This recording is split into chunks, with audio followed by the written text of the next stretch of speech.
We all have one or more people in our lives that we really don't like. We feel like they drain our batteries and deplete our energy.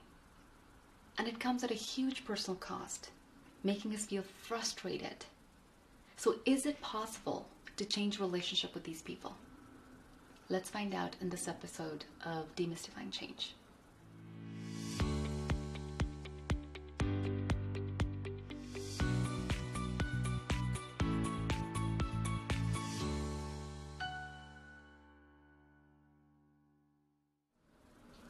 You know that one person you really don't see eye to eye with?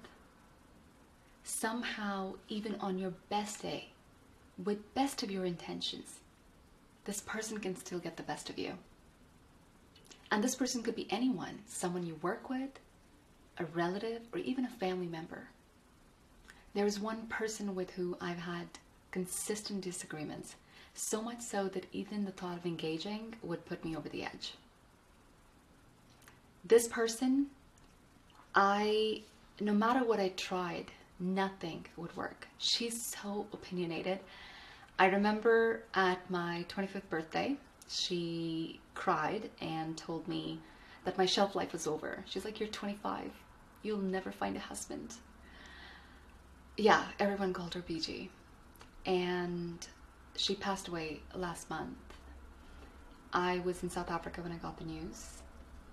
And I traveled multiple connections and layovers from Cape Town to Cleveland, just struggling with what could I possibly speak about at her funeral.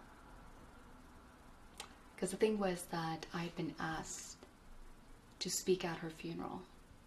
And I thought, are you kidding? Like, what about my integrity? How could I have anything nice to say? Until the moment when my grandfather called and asked if I would speak at her funeral. See, BG was the most important person to two of the most important men in my life. She's my grandmother, my dad's mom. And before the night of the funeral, as I sat just troubled, I couldn't think of anything nice to say. And yet I wanted to be able to figure out a way to not just honor her, but also my integrity. And as I was sitting beside my grandfather, just brooding over this idea, my mom saw that I was struggling, as she magically always does. And she took me aside. "BG practically raised you," she said. "I am sure there are countless memories from those times that you could borrow, that you could speak from." And that's when the story in my head began to change. See, I was born in a very small town in India at a time when birth of a girl child was not celebrated at all.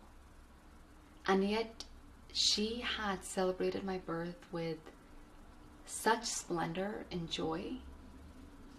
Somehow I had forgotten the courage and the feminist attitude that she had to do something that was revolutionary at that time when other people were coming and paying condolences to my parents.